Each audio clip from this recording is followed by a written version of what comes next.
सज्जनों और देवियों, मानुष जन्म दुर्लभ है, बहुर न दूजी बार।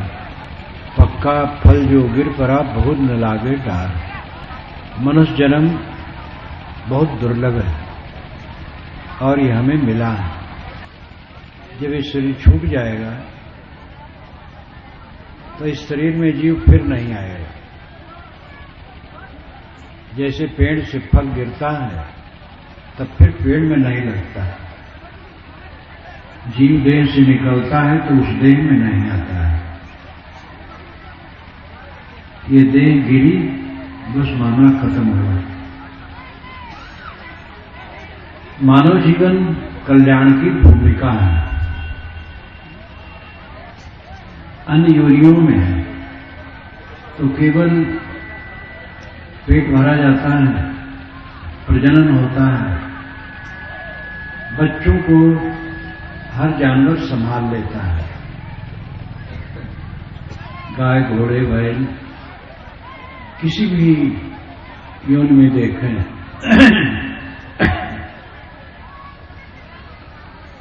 खाते हैं, सोते हैं, बच्चा पैदा करते हैं, भय करते हैं, मोह करते हैं और इसीलिए मर जाते हैं। लेकिन उनका यह सब बहुत संतुलित होता है, आदमी का संतुलित नहीं होता है। भोजन में देखो, अधिकतम जानवर शाकाहारी होते हैं, वे मांस नहीं खा सकते। आदमी ऐसा जानवर है जो अन्न भी खाता है, मांस भी खाता है और मांस में ही संतुष्ट नहीं होता है, तंबाकू भी खाता है। मांस खाने वाले तो कह सकते हैं हम प्रोटीन खाते हैं, तंबाकू खाने वाले क्या कहेंगे? वो तो निकोटीन नाम का जार खाते हैं। मधुमक्खियां साधारण जीव हैं, लेकिन वो मधुरस बनाती हैं। अब आदमी इतना पढ़ा लिखा समझदार, वो शराब बनाता है और नाना प्रकार के तंबाकू की विधान अब कर रखा है। भोजन कितना गलत है इंसान का, इसलिए रोग कितना मनुष्य को होता है, जानवर को नहीं होता है। जानवर केवल प्रजनन के लिए नर मादा संयोग करते हैं। गायों में बैल घूमेगा लेकिन वो कामातुर नहीं होगा। जो गाय गर्भवती होना चाहेगी उसी को वो गर्भवती करेगा, बस। आदमी कितना गिरा है, गर्भ ना आने पाए इसके लिए सरकार ने कितना उपयोग किया है। जब गर्भ धारण नहीं करना है तो उपयोग ही नहीं करना है। जानवर ऐसे करते हैं, केवल गर्भ धारण के लिए वे नर जो होते हैं, नर पशु जैसे बैल, घोड़े, अन्य जानवर, वे गर्भाधान के लिए केवल संयोग करते हैं, नहीं तो नहीं। आदमी इसमें कितना गिरा है। मोह, बैल तो जानता नहीं मेरा कोई बच्चा है, गाय जानती है। कुछ दिन दूध पिलाती है फिर चुप्टा हो जाती है, बच्चा कहीं रहता, कोई चिंता नहीं। थोड़े दिन में उनकी गृहस्थी थोड़ी हो जाती है। आदमी बच्चे के बच्चे हो गए तब भी वो निश्चिंत नहीं, बच्चों के बच्चे के प्रति चिंता है। भय, जानवर को डंडा उठाओ तो उनको भय होता है, बाकी कोई भय नहीं। आदमी तो भूत प्रेत को डरता है। रात में शमशान में आदमी चला जाए तो उसको प्रेत पकड़ लेगा। लेकिन उसी शमशान में एक गाय का बछड़ा बैठा सोता है, पागुल मारता है, प्रेत उसको कुछ नहीं करता है। कब्रों में चींटियां रहती हैं, सांप रहते हैं, छिपकलियां रहती हैं, लेकिन प्रेत उनका कुछ नहीं बिगाड़ पाता है, क्योंकि उन्हें भ्रम नहीं कि प्रेत होते हैं। आपको भ्रम है। इसलिए प्रेत के नाम से परेशान होते हैं। जानवर को घास दे दो, खाएगा, और जब पेट भर जाएगा तो बची हुई घास पर टट्टी कर देगा, बैठ जाएगा। ये नहीं सोचेगा कल खाएंगे, इसलिए इसको बचा के रखते हैं। आदमी के पास वर्षों वर्षों खाने पीने के लिए है, लेकिन वो चिंतित है कि कल क्या खाएगा। जानवर परेशान नहीं है, आदमी परेशान है। क्यों? क्योंकि सोचने की क्षमता इसमें बहुत ज्यादा है। अगर ये सकारात्मक रूप में अपने मन को लगा दे तो यही मुक्ति लाभ कर सकता, जानवर नहीं।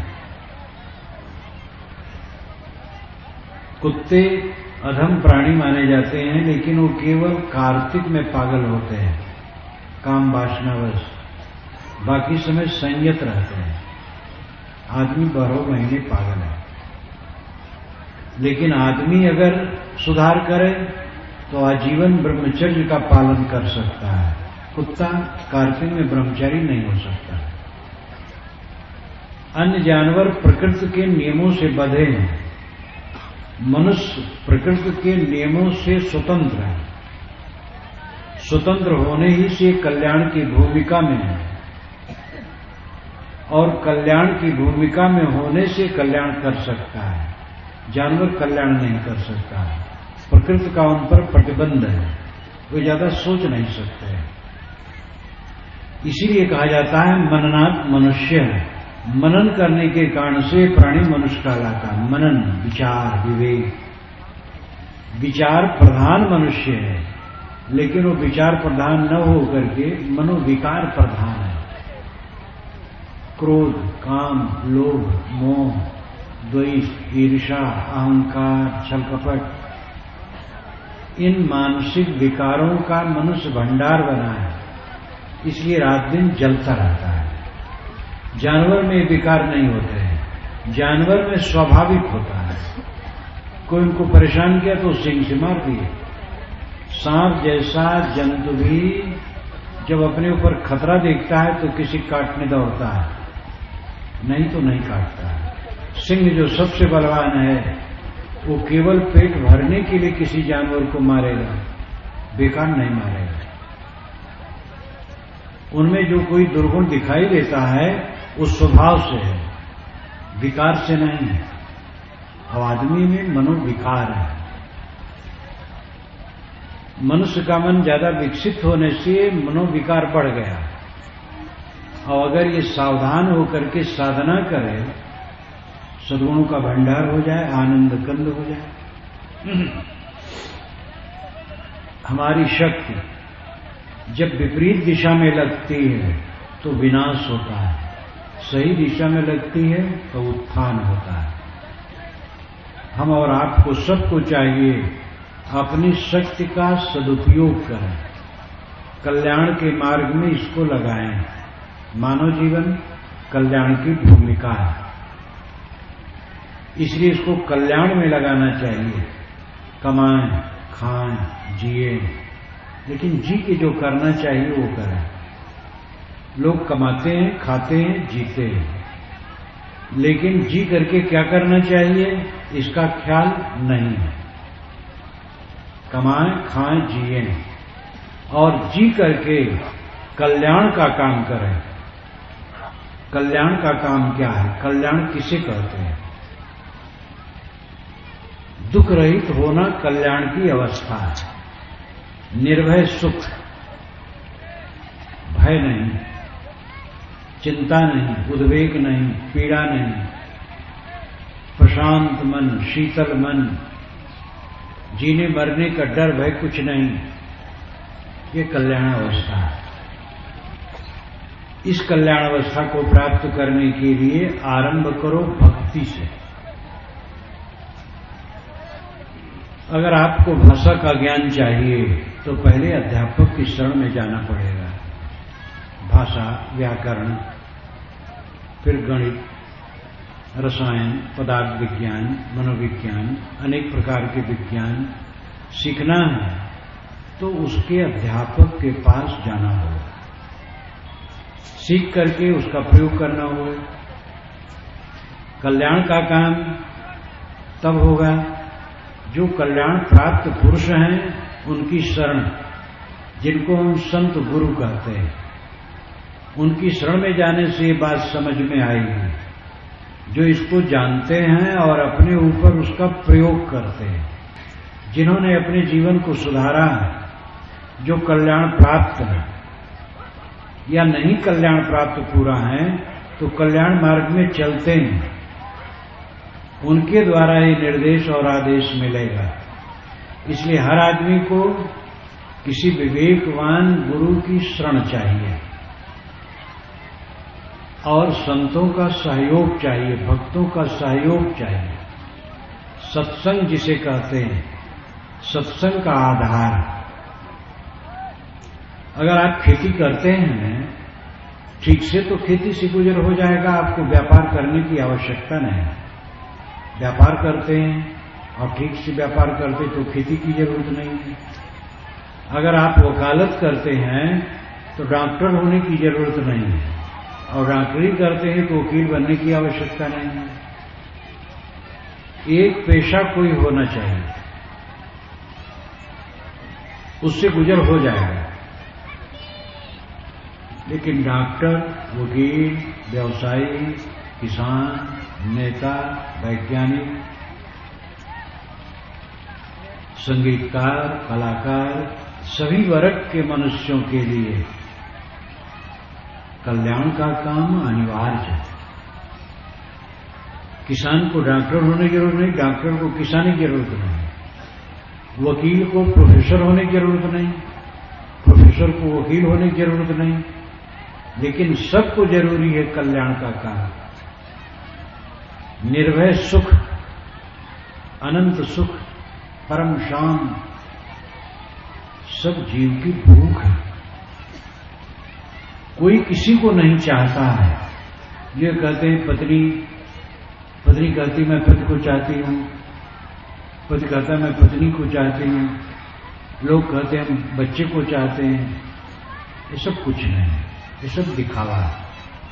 सब अपना सुख चाहते हैं, अपने सुख के लिए सब दूसरे को चाहते हैं।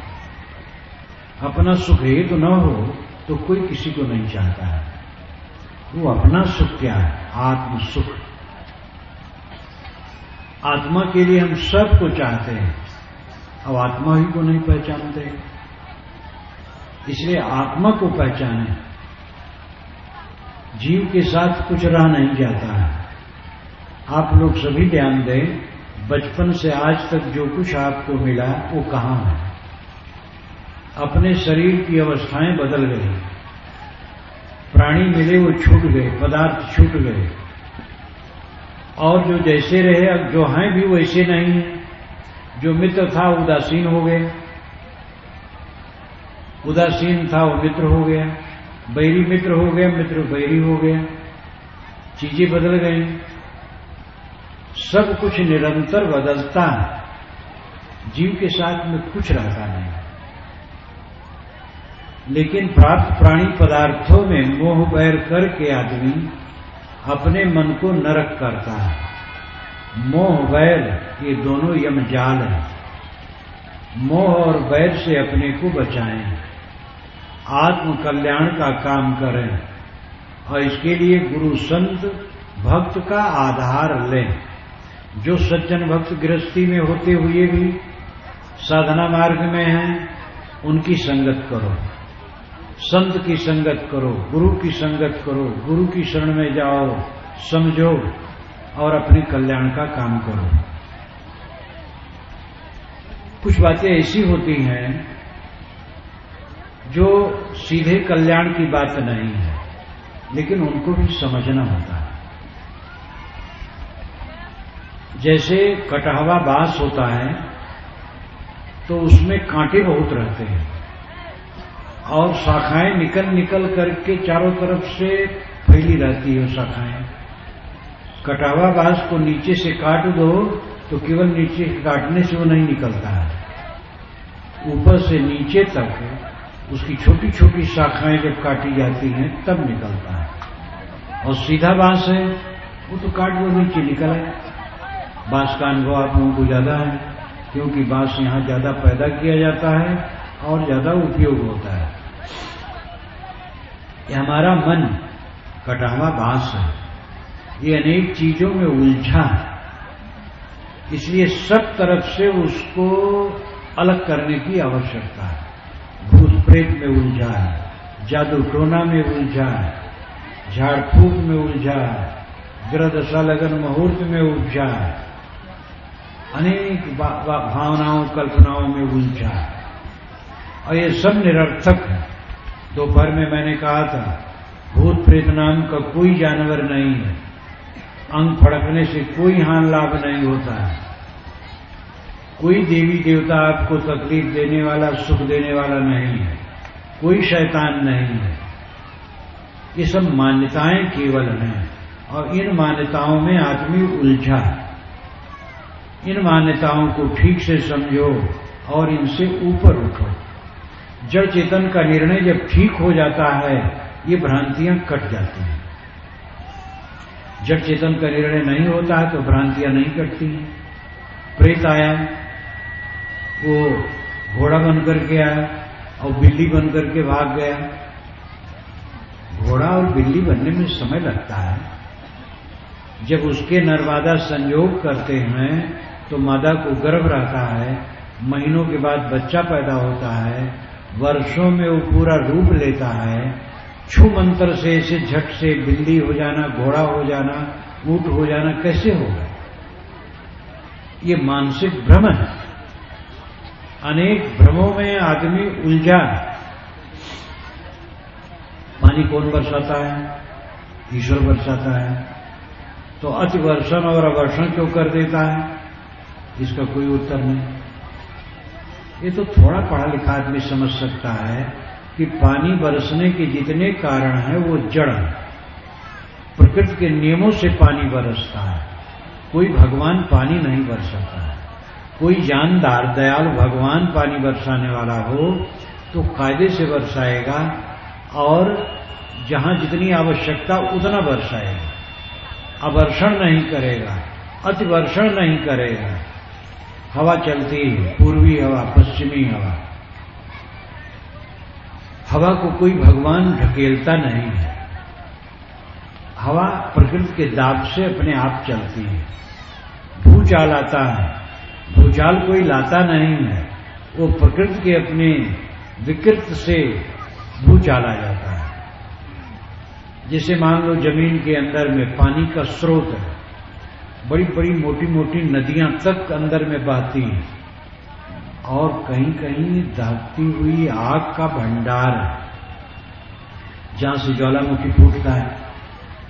मान लीजिए एक तरफ पानी की बड़ी धारा है और एक तरफ आग का भंडार है और कटते कटते बीच की दीवार जिस क्षण कट जाएगी तो करोड़ों टन पानी, अरबों टन पानी आग में पहुंच गया तत्काल। तो भाप बनेगा, डगमगाएगी पृथ्वी, भूचाल आएगा। प्रकृति के नियमों से भूचाल आता है। सूर्य ग्रहण, चंद्र ग्रहण ये कोई केतु राहु केतु पकड़ता नहीं है। ये पृथ्वी, चांद और सूरज एक सिधाई में आने से ग्रहण लगता है। ये साधारण अध्यापक बच्चों को पढ़ाते हैं। इन बातों को भी समझने की जरूरत है। विज्ञान की बात भी समझना चाहिए। यथार्थ ज्ञान होने से चित्त का भटकाव खत्म हो जाता है। एक पंडित जी जो बुजुर्ग थे, बड़े सदाचारी थे, क्रोध वे कभी नहीं करते थे। उनको कोई गाली दे तो उनको क्रोध नहीं आता था और बड़े सज्जन थे, लेकिन बोध नहीं था। उन्होंने मुझसे कहा, महाराज रात में हमें प्रेत सताता है। मैंने कहा प्रेत नाम का कोई जानवर नहीं होता है। उन्होंने कहा नहीं, लिखा है तो होता क्यों नहीं है? जो कुछ लिखा है सब होता है। कितनी बातें लिखी हैं वो सच नहीं है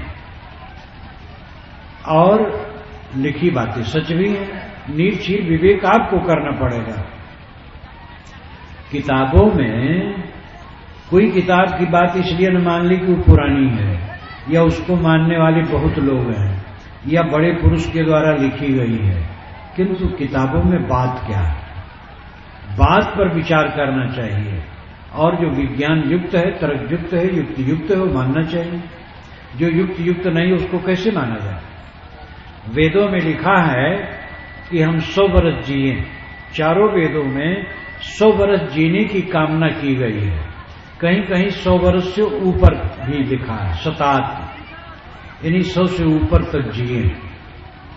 तो ये बात तर्कयुक्त है। आज भी आदमी 100 वर्ष के अंदर मरते हैं और कोई कोई 100 वर्ष से ऊपर चला जाता है।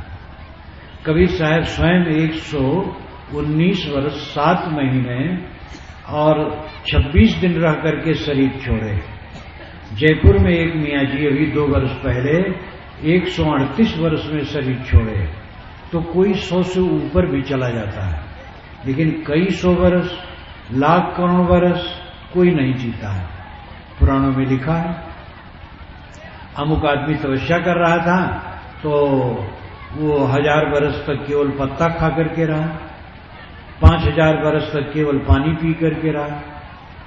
राजा प्रिवर्त 11 अरब वर्ष राज्य के लिखा है भागवत में। ये सब अतिशोक्तियां हैं, ऐसा कुछ नहीं होता है। 100 वर्ष के इर्द गिर्द ही आदमी मरते हैं, पहले या कुछ पीछे। इसी पुस्तक में लिखा होने से सब आंख मूंद करके कैसे मान लेना चाहिए? साधु ऐसा चाहिए जैसा शुभ शुभाए, सार सार को गहरे थोथा देव उड़ाए। साधु ऐसा चाहिए जैसे शुभ का स्वभाव होता है, फटक तो भूसी उड़ जाए, चावल रह जाए। निर्णयी आप खुद बनो, खुद विवेकी बनो, विचारक बनो, चिंतक बनो। आंख मूंद करके मानने की प्रक्रिया छोड़ो। कोई किताब आकाश से नहीं आती है, सारी किताबें मनुष्यों की रचनाएं हैं। सारे महापुरुष केवल मनुष्य हैं। अवतारवाद, पैगंबरवाद, दैववाद, चमत्कारवाद, ये सब लोगों को वर्गलाने के लिए है कि हमारे मत में आओ और हमारा महापुरुष ईश्वर का दूत है, हमारा महापुरुष ईश्वर का अवतार है, हमारी किताब आकाश से आई है। ये सब झांसा दे करके अपने तरफ झुकाने की प्रक्रिया। और ऐसे लोग दूसरे को नास्तिक कहते हैं। हमारे मत में आओगे तो कल्याण होगा, नहीं तो नास्तिक। ये सब बातें धर्म के विरुद्ध है। दुनिया में कोई भी किताब आकाश से नहीं आई है, सब मनुष्य की रचनाएं हैं। सभी महापुरुष मनुष्य, इसका सबका आदर करो। रामकृष्ण का, हजरत मोहम्मद और ईसा का, बुद्ध महावीर का, कबीर नानक का, सबका आदर करो। कुरान, वेद, बाइबिल, रामायण, गीता, सबका आदर करो। हिंदू, मुसलमान, ईसाई, यहूदी, सबका आदर करो। और विवेक का आदर सबसे ऊपर रखो। विवेक के अनुसार ही सारी बातें उचित समझी जा सकती हैं। कबीर साहब ने अपनी वाणी में इसी पर जोर डाला है। उन्होंने विवेक काहे कबीर के उबरे, चाहे न मोह समाया। मन शायर मनसा लाल, गोरे बहुत अचेत, काहे कबीर ते बाची है, जाके हृदय विवेक। विवेक का प्रयोग करो। तो जो अन्य बातें समझने की हैं, इनको भी ठीक से समझना चाहिए और भ्रांत रहित होना चाहिए। दुनिया में कोई नास्तिक नहीं है। हर मत वाला दूसरे को नास्तिक कहता है और ये संकुचितता है। कोई नास्तिक नहीं है। नैतिकता को जो न माने वो नास्तिक है, और नैतिकता को सब मानते हैं। 4 चोर भी जब चोरी का माल बांटते हैं तो कहते भाई ईमानदारी से बांटना। चोरों में भी नैतिकता के बीज होते हैं। नास्तिक कौन है? नास्तिक वही जो हमारी जाहिली न माने, हमारे पाखंड को न माने, उसको हम नास्तिक कहते हैं, और ये गलत है। कोई नास्तिक नहीं है। सबके साथ प्रेम का बर्ताव होना चाहिए। इन बातों को भी समझना बहुत जरूरी है। कल्याण की बात में उलझाव है, और ये सब बातें जब समझ में आती तो बहुत चीजें सुलझ जाती हैं। कबीर पंथ में, कबीर वाणी में खानी वानी दो शब्द है। कबीर साहब ने स्वयं कहा है, खानी वानी खोज देखो स्थिर कोई न रहा है। खानी वानी में सब उलझे हैं। खानी का मतलब है मोटी माया, वानी का मतलब है झीनी माया। वाणी जाल, शास्त्रों का जाल वाणी जाल है, और विषय वासना खानी जाल है। तो वाणी जाल को समझने के लिए भी जरूरी है कि हम निर्णय वचन पर ध्यान दें। दोपहर में मैंने कहा था कि कोई मनुष्य नीच और ऊंच जन्म से नहीं होता है, कर्म से होता है। ब्राह्मण कहे जाने वाले लोगों में कितने हैं जो जेलखाने में खराब काम करते हैं। शूद्र और अति शूद्र कहे जाने वालों में कितने हैं जो जज हैं, कमिश्नर हैं, कलेक्टर हैं, प्रोफेसर हैं, संत महात्मा हैं। हर वर्ग में, हर देश में, हर क्षेत्र में अच्छे बुरे होते हैं। जन्म से कोई मौलिक रूप में ना अच्छा होता है न बुरा होता है। इस बात को भी समझना बहुत जरूरी है। मानवता का हतन है जब हम ये कहते हैं कि जन्म से कोई नीच है, इसलिए जात पूछना ही पाप है। किसी से जात मत पूछो। जात तो एक है मनुष्य, और दो जातें नहीं है। इन बातों पर भी ध्यान देने की आवश्यकता है। सांवला गोरा होना ये जलवायु के अनुसार, प्रकृति के अनुसार हो जाता है। राम और कृष्ण सांवले और घन श्याम थे, लेकिन वो हमारे पूज्य हैं। काला गोरा में क्या होता है? ये तो चांद का रंग है, आदमी वही है। वेदव्यास काले थे और धीवरी के बच्चे थे, लेकिन महान थे, हमारे पूज्य हैं। पहले के ऋषियों मुनियों की उदारता पीछे छोड़ दी गई। वेदों में कहीं किसी को अछूत नहीं कहा गया है, और ये नहीं कहा गया है कि वेद में अधिकार नहीं है अमुक वर्ग का। चारों वेदों में कहीं नहीं लिखा है कि स्त्री का या शूद्र का अधिकार वेदों में नहीं है, वे वेद नहीं पढ़ सकते। बल्कि वेद मंत्रों के रचयिता शूद्र कहे जाने वाले लोग भी हैं, और 1 दर्जन से अधिक स्त्रियां हैं जो वेद मंत्रों की रचयिताएं हैं। पीछे के पंडितों ने कहा कि ब्राह्मणों का अधिकार वेद में है, फिर क्षत्रिय वैश्य का थोड़ा है, शूद्रों का नहीं है और स्त्रियों का नहीं है। ब्राह्मण घर की स्त्रियां भी वेद नहीं पढ़ सकती। जब वेद के मंत्र स्त्रियां बना सकती हैं तो पढ़ कैसे नहीं सकती?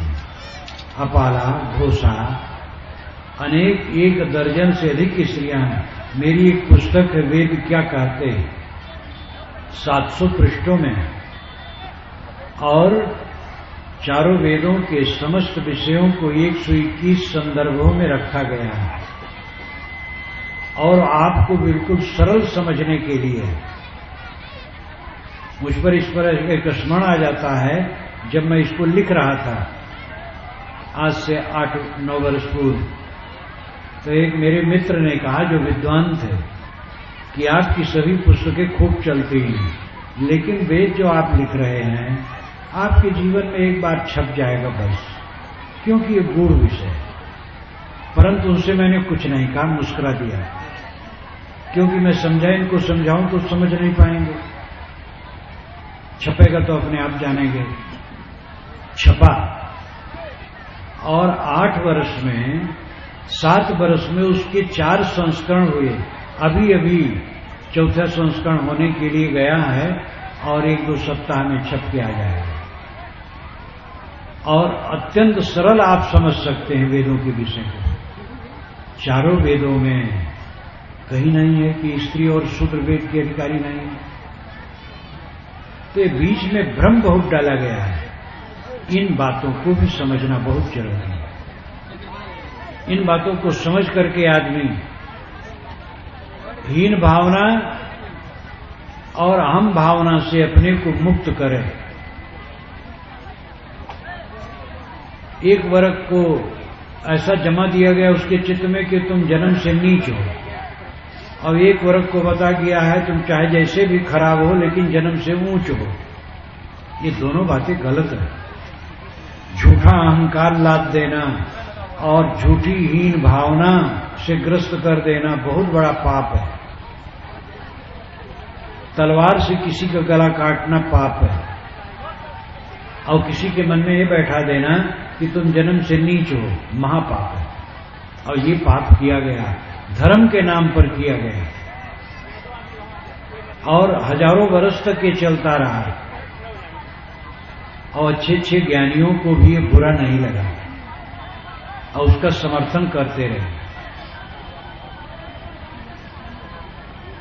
कबीर साहब ने आज से 500 वर्ष पूर्व इसका घोर विरोध किया, और काशी में रह करके विरोध किया, जो पंडितों की नगरी तब थी और आज भी है, हजारों वर्षों से, और पंडितों को भी झुकना पड़ा।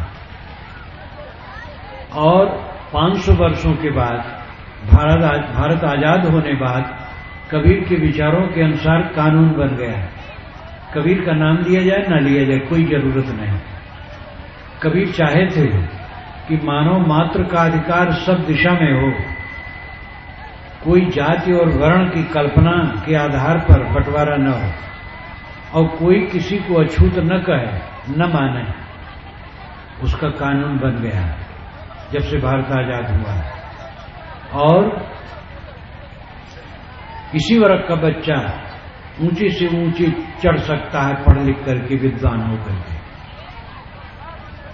और किसी को कोई अछूत कहे तो दंडित हो सकता है। कानून है। ये कबीर विचारों की सच्ची विजय है। लेकिन इस पर इसकी पूर्ण विजय मानी जाएगी जब हमारे और आप में कानून को छोड़ करके बर्ताव आए। कानून से मतलब नहीं, सच्चाई क्या है? हम मनुष्य हैं, सब मनुष्य हैं। किसी वर्ग का बच्चा ऊपर तक चढ़ सकता है, ऊंचे ऊंचे पदों पर जा सकता है, और अछूत कोई नहीं है। सफाई स्वच्छता के आधार पर छुआछूत का विचार ठीक है। हाथ गंदे हैं, खाने की चीज उसे नहीं छूना चाहिए। टट्टी घर से निकला है, उसे भंडार घर में नहीं जाना चाहिए, स्नान कर ले तब जाए। भोजन बनाने की शुद्धता सफाई का पूरा प्रशिक्षण नहीं है उसको, वो भोजन न बनाए। जो पूरा प्रशिक्षित है,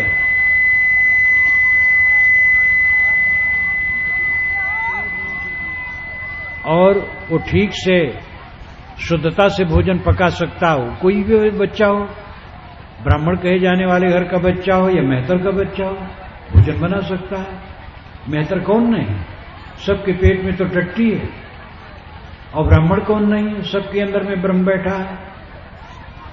ये साफ साफ बातें हैं, इसको समझना चाहिए और समझ करके जीवन में प्रयोग करना चाहिए। खाली समझ में दिमाग में रह जाए तो कोई मतलब नहीं है। जात पूछना छोड़े, आचार विचार को लेकर के खान पान का व्यवहार करें। आचार विचार जिसका ठीक नहीं है उसके हाथ का नहीं खाया जाएगा। जो पवित्र है कोई भी हो, ये प्रयोग अपने जीवन में करना चाहिए। अंतरजातीय शादी जो मानते हैं उनको शादी में भी विवाह में भी जात पात पूछने की जरूरत नहीं, योग्यता देखना है। जो अंतरजातीय शादी नहीं मानते हैं वो विवाह के लिए पूछें। मेरे तरफ से आग्रह नहीं कि आप अंतरजातीय शादी करें या न करें, ये आपका विषय है।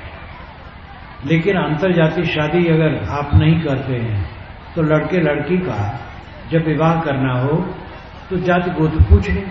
वो कभी एक दो बार पूछना पड़ेगा। जने जने से आप जात पूछते हैं, कौन जात के हो, कौन लोग हो भैया, कौन दूध के हो, ये बकवास बिल्कुल दिमाग से निकाल दो। मनुष्य को मनुष्य समझो। कबीर साहब ने कहा मानुष तेरा गुण बढ़ा है, मनुष्य तेरे सद्गुण बढ़े हैं। वेद की ऋषि ने भी कहा मनुर्भोजन या दिव्यम जन्म, मनुष्य बनो और दिव्य जन समाज पैदा करो। इन बातों पर भी ध्यान देना बहुत जरूरी है। इन बातों को समझ करके हमारा चित्त फ्रेश होता, साफ होता है, निर्मल होता है, हीन भावना खत्म होती है, अहम भावना खत्म होती है। फिर कल्याण के काम में और साधना में लगना चाहिए। आप अपने को देह न माने, आत्मा समझे। देह और आत्मा ये दोनों अलग अलग है। जैसे मकान और मकान का मालिक दोनों अलग है, ड्राइवर और गाड़ी दोनों अलग है, ऐसे आत्मा और देह अलग है। जीव को ही आत्मा कहा जाता है, जीव चेतन आत्मा। अवंत में उसी को ब्रह्म परमात्मा इत्यादि भी कहा जा सकता है। आप शुद्ध चेतन हैं, निर्मल, निर्विकार, असंग, अकेला, केवल। उसमें रंग रूप नहीं है, उसमें स्त्री पुरुष नपुंसक चिन्ह नहीं है, वो शुद्ध बुद्ध है। उसमें कोई दुख तकलीफ नहीं है।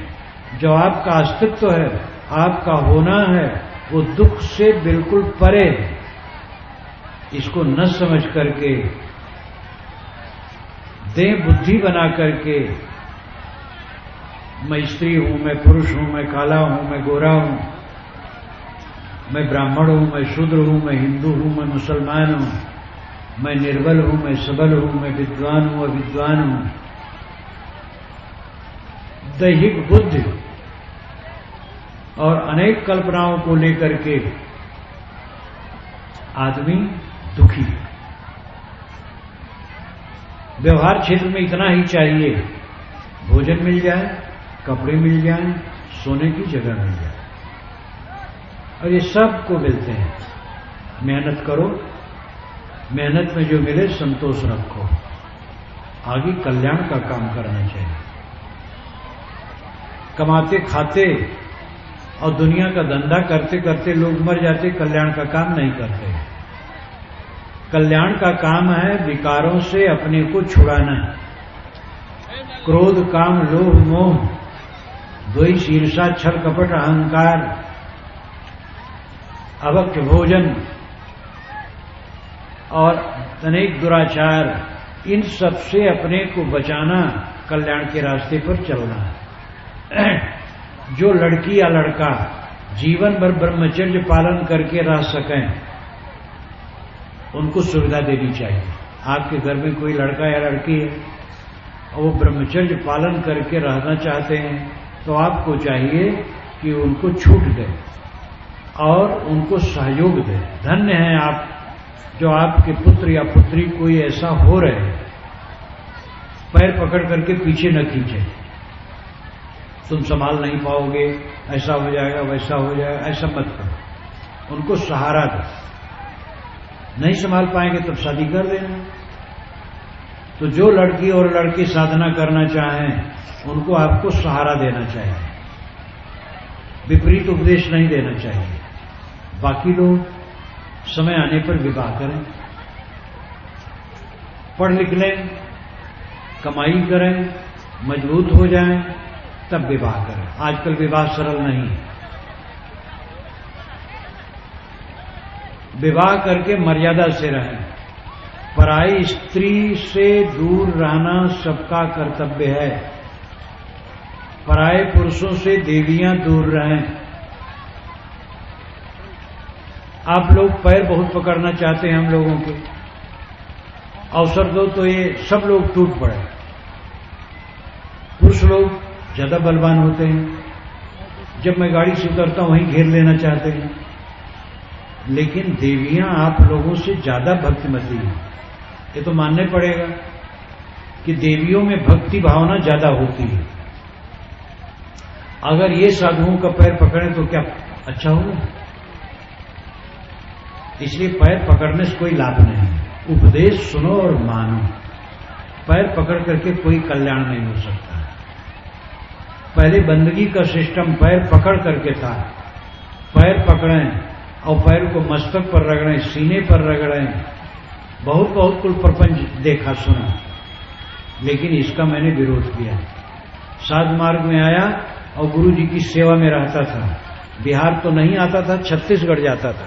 छत्तीसगढ़ में भी भक्ति भावना बहुत है और कबीर पंथ खूब है। वहां मैंने देखा तो वहां इसके सुधार के लिए जोर डाला और बहुत परिवर्तन हो गया। बिहार में जब आया तो कुछ भक्त भक्तिन हमारे ऊपर नाखुश हुए, पैर नहीं छुआते हैं। मैं तो बदनाम हूं कि पैर नहीं छुआते। इसमें पैर छू करके क्या करोगे? जो मैं कहता हूं उसका आचरण करो। और ऐसे भी संत महात्मा और महंत होते हैं कि पुरुषों से नहीं, स्त्रियों से भी पैर दबवाना चाहें कि छुआना तो दूर है, छुआना तो कम है। महिलाओं से चाहें कि उनका पैर पकड़ करके देह भर सारे मीजे। कितना विनाश का लक्षण है। इसलिए पैर पकड़ने की आदत बिल्कुल छोड़ो, पैर छूने की आदत की जरूरत नहीं है। स्त्री पुरुष सब सावधान रहो। जो ज्ञान की बात कही जाती है उसको मानो, उसका आचरण करो, उससे कल्याण होने वाला है। पराई स्त्री का स्पर्श न करो, पराये पुरुष का स्पर्श स्त्रियां न करें। इसकी बहुत जरूरत है। संग दोष में सारे विकार आते हैं। ससुर होते हैं, ये देवियों के ससुर होते हैं। ससुर को जल भोजन दे दो, अंग छूने की जरूरत नहीं। कई जगह ससुर कहलाने वाले बहुत भ्रष्ट होते हैं और भ्रष्टता का व्यवहार करते हैं। सब ऐसे नहीं होते हैं, लेकिन कई जगह होते हैं। अनेक लोग आकर के हमसे शिकायत किए कि ऐसी ऐसी दशा साहब हुई, मैं क्या करूं। मैंने कहा सावधान रहो, जो गलती हुई, लेकिन ऐसी गलती नहीं होनी चाहिए। पराई स्त्रियों से परहेज, पराई स्त्रियों का स्पर्श कभी न करो और स्त्रियां पराई पुरुषों का स्पर्श कभी न करें। अपने में भी संयम रखो। काम भोग में रात दिन लग करके कोई कल्याण होने वाला है? शरीर क्षीण होगा, मन क्षीण होगा, विवेक क्षीण होगा, वासना बढ़ेगी, तृष्णा बढ़ेगी, बंधन बढ़ेगा, दुख बढ़ेगा। स्त्री पुरुष का संयोग तो गर्भ के लिए है, बाकी बकवास है, गलत है। जितना बन सके संयमी बनो, इस पर जोर डालो। तो इन बातों पर ध्यान होना चाहिए। कल्याण का अर्थ ही है मानसिक दुर्बलता से अपने को ऊपर उठाना। धद्धा अर्धमाही अधियारी, अर्ध छोड़ी ऊर्ध मन तारी, अर्ध छोड़ी ऊर्ध मन लावे, आपा मेट के प्रेम बढ़ावे। कवि साहब के ज्ञान चौतीसा में बीजक में आता है। धा अक्षर से उपदेश करते हैं साहब कि अर्ध में अधियारी है, कमर के नीचे ये इंद्रियां हैं और ऊपर मस्तिष्क ज्ञान का भंडार है, हृदय और मस्तिष्क। तो अर्ध छोड़ ऊर्ध मंतारी, अपने इंद्रियों को अधोमुख न करो, ऊर्ध्वमुख करो, संयमी बनाओ, ज्ञान की तरफ चलो। काम वासना पर संयम, अधिक से अधिक ब्रह्मचर्य का पालन गृहस्थों को भी करना चाहिए। ब्रह्मचर्य से ही कल्याण होने वाला है। इसलिए विवाह कर लिए तो इसका मतलब नहीं कि उसी में सड़ो। विवाह कर लिए, देख लिए, एक बार, दो बार, चार बार, अब उसकी घृणित अवस्था, उसकी दयनीय दशा समझ में नहीं आ रही है। उसे ऊपर उठो, मलिनता से ऊपर उठो। बच्चे ज्यादा पैदा न करो, एक दो बच्चे काफी है। ज्यादा बच्चे पैदा करके अपने जीवन को कब्र न बनाओ। निभाते निभाते उसी में बुढ़ा जाओ। इसलिए बच्चे कम, एक दो काफी है। संयम से चलो। शराब पान कभी नहीं होना चाहिए, शराब बुद्धिनाशक है। अंडा मांस मछली कभी नहीं खाना चाहिए, ये मनुष्य का भोजन नहीं है। शाकाहारी भोजन मनुष्य का भोजन है। नशा का किसी प्रकार सेवन न करो। जितने नशा हैं सब नुकसानदेह। पान मुंह को खराब करता है, दांत को खराब करता है, जीभ की स्वादा शक्ति नष्ट करता है, क्यों पान का पत्ता तो खाते नहीं है लोग, खैर चूना जाफरानी और तमाम बकवास उसमें, ये सब से रहित आपके दांत मोती के समान चमकने चाहिए, साफ सुथरा स्वच्छ, आचार विचार की पवित्रता, क्रोध को जीतो, काम को जीतो, मोह को जीतो, लोभ को जीतो, समता से बर्ताव करो। मनुष्यों के बीच में सबको रहना पड़ता है और सभी मनुष्यों के विचार, संस्कार, गुण, कर्म, योग्यता में अंतर है। सबके पास अहंकार है। अगर सहन करना नहीं जानोगे तो लड़ लड़ करके जीवन खराब करोगे। पति और पत्नी अर्धांग अर्धांगिनी कहलाते हैं, लेकिन एक पति पत्नी का भी स्वभाव एक समान नहीं होता है। एक जोड़ा है पति पत्नी का, लेकिन दोनों का स्वभाव एक नहीं, दोनों के विचार में अंतर है, संस्कारों में अंतर है, पिता पुत्र के विचारों में अंतर होता है, भाई भाई के। ऐसी विविधता भरे संसार में रह करके जो समता से, शील से, संयम से नहीं रहेगा और सिर झुका के नहीं चलेगा, उसका कल्याण कैसे होगा। आपके घर में 2, 4, 6, 10, 15 जितने भी हैं, सबका स्वभाव अलग है, सबका विचार अलग है, सबकी रुचियां अलग हैं, सबके संस्कार अलग हैं, सबकी बुद्धि अलग है, सबकी योग्यताएं अलग हैं। अगर संभाल के न चलोगे, सहन न करोगे, सिर झुका के न चलोगे तो घर में कलह करोगे, घर को नरक बनाओगे। घर में आप पहुंचे तो लगे कि स्वर्ग में पहुंच गए, लेकिन ज्यादातर घर ऐसा होता है कि आदमी बाहर रहता हल्का फुल्का, घर में आए तो गंभीर हो जाता है, क्योंकि पिता को देख नहीं सकता है, पुत्र से बात नहीं कर सकता है, पत्नी से भी मनमुटाव है, भाई से भी मनमुटाव है। बाहर गए तो सामान्य लोगों से मिले, उसमें मन हल्का रहा, घर में आए तो बोझिल हो गए। ये बहुत उल्टी बात है। बाहर कहीं उलझ गए हो तो उलझ गए हो, घर में तो और संतोष मिलना चाहिए, उलझना कहीं नहीं चाहिए, बाहर भी न उलझो। और घर में आओ तो आपको लगे स्वर्ग में आ गए, पत्नी को देख करके मन खुश, माँ को, बच्चों को, पिता को, भाई को, सबको देख करके मन में हर्ष हो, प्रसन्नता हो, सबसे मुस्कुरा करके बोलो, मीठा बोलो, तब स्वर्ग सुख है। स्वर्ग कहीं बाहर है, स्वर्ग घर में उपस्थित करो। मोक्ष इसी जीवन में है। सदगुरु कबीर कहते, जियत न तर्यो मोये का तरियो, जियत ही जो न तरे, जो जीते जीते नहीं तरे हो, मरने पर क्या तरोगे। जीते तरो, और जीते तरना यही है, शोक मोह से रहित, मानसिक पीड़ा से रहित। कोई हमें गाली दे दिया, उसका विचार है, दे गाली और गाली दे ले, मेरा कोई नुकसान होने वाला नहीं। सहना सीखो, सहना अमृत।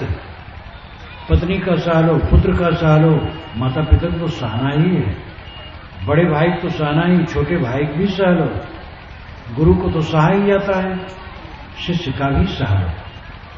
शिष्य भी इंसान है, उसके मन में वेग आ गया, कुछ कह दिया तो हमें अहंकार नहीं होना चाहिए, सह लेना चाहिए।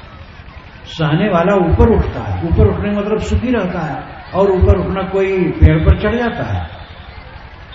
सहने वाला सुखी रहता है, निर्विकार भाव से सहो, विकार भाव से नहीं। कोई गाली दिया, आप सह तो लिए, लेकिन अंदर में कुड़ रहे हैं, तो ये सहना नहीं हुआ।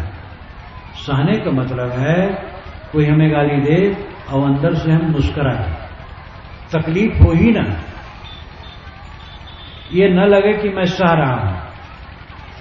ऐसा मन निर्भय हो जाए, उदार हो जाए, सरल हो जाए कि ऐसा न लगे कि मैं सह रहा हूं, तब कल्याण है, तब शांति है। इसी जीवन में रहते रहते परमानंद, परम शांत, परम सुख, कैवल्य दशा, ब्राह्मी स्थित, पारक स्थित, स्वरूप स्थित, ये जितने ऊंचे शब्द कहे जाते हैं, इसी जीवन में चरितार्थ होते हो। सबका अर्थ एक ही है, मन निर्मल करो, परमात्मा आत्मा है। परमात्मा कहीं खोज करके मिलने वाली चीज नहीं है, क्योंकि मिलने वाली जितनी चीजें हैं वो जड़ हैं। 5 साधन हमारे पास मिलने के हैं। आंख है, उससे रूप मिलता है, कान से शब्द मिलता है, नाक से गंध मिलती है, जीभ से रस मिलता है, चाम से स्पर्श मिलता है। पांचों के बाद मन है, मन से संकल्प विकल्प मिलते हैं। ये सब जड़ है। परमात्मा किससे मिलता है? परमात्मा मिलना एक अनेक तरीका है। परमात्मा मिलता नहीं है क्योंकि परमात्मा बिछुड़ा ही नहीं। एक नवयुवक ने एक बार मुझसे एकांत में पूछा कि महाराज परमात्मा कब मिलेगा? तो मैंने उससे कहा कि परमात्मा के बिछुड़ने की तारीख तुम बताओ तो मिलने की तारीख मैं बताऊं। वो क्या बता विचारा? परमात्मा बिछुड़ा नहीं है, आत्मा परमात्मा है। अपने मन को मांझ लेना है, अपने मन के विकारों को धो देना है।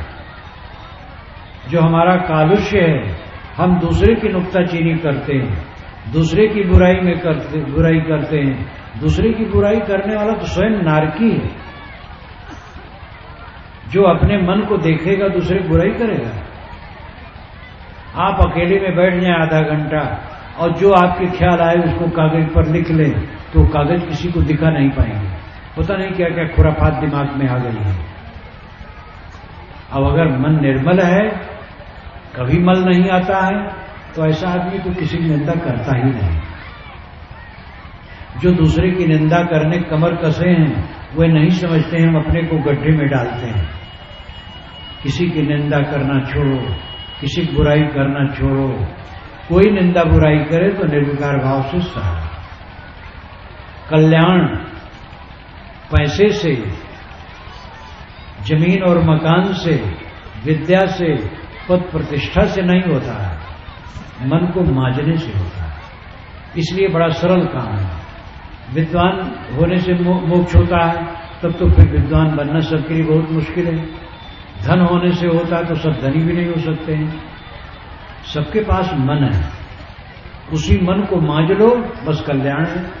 धनी निर्धन, विद्वान अविद्वान, कोई भी हो, एक अक्षर आदमी न जानता हो और गुरु संतों के वचनों का आदर करे, आचरण करे, अपने मन को मांझ ले, उसका कल्याण है।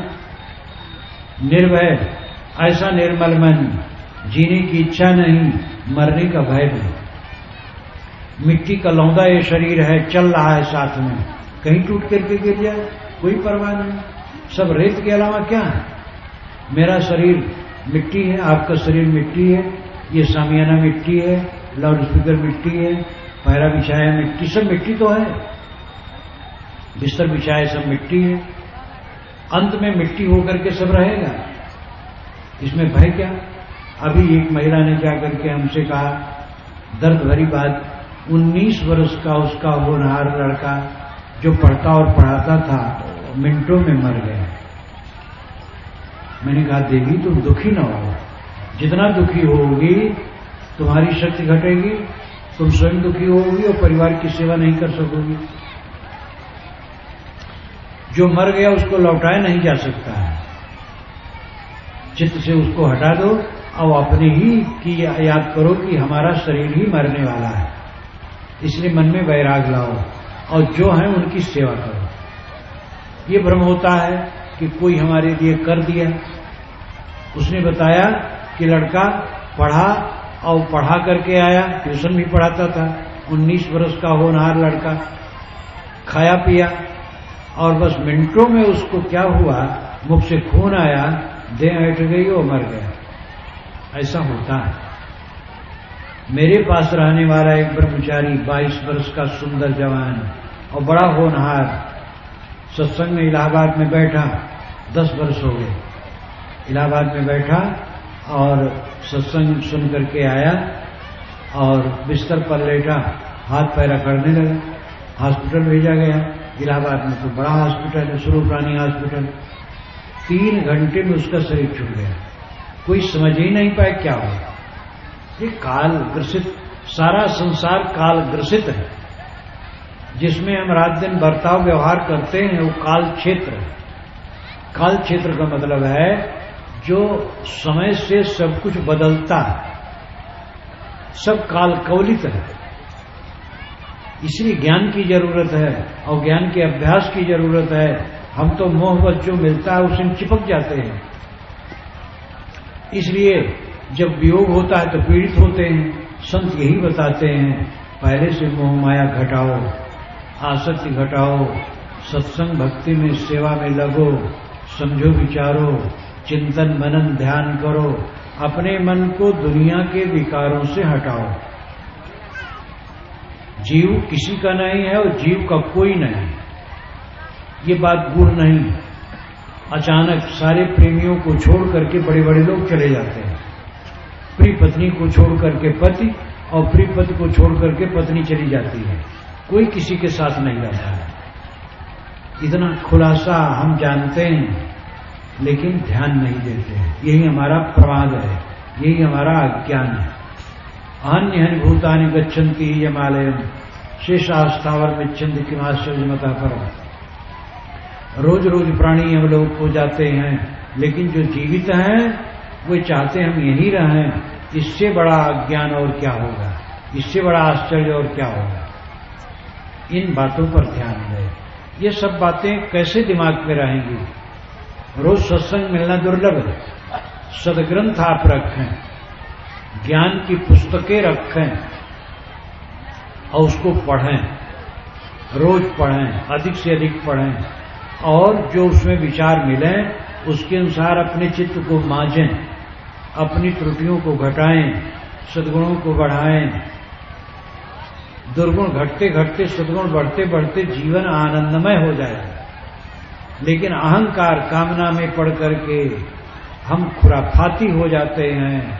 परनिंदा, काम क्रोध लोभ मोह उलझना और दुर्व्यवहार करना, अपने मन इंद्रियों को बिगाड़ना, अपने को बिगाड़ते बिगाड़ते अपना नरक कर लेते हैं। इसलिए सावधान होकर के हमें संत गुरु का आधार लेना चाहिए और अध्ययन मनन चिंतन में लगना चाहिए और अपने कल्याण का कार्य करना चाहिए। इसी में मानव जीवन की सफलता है। मैं अपनी वाणी को विराम देता हूँ।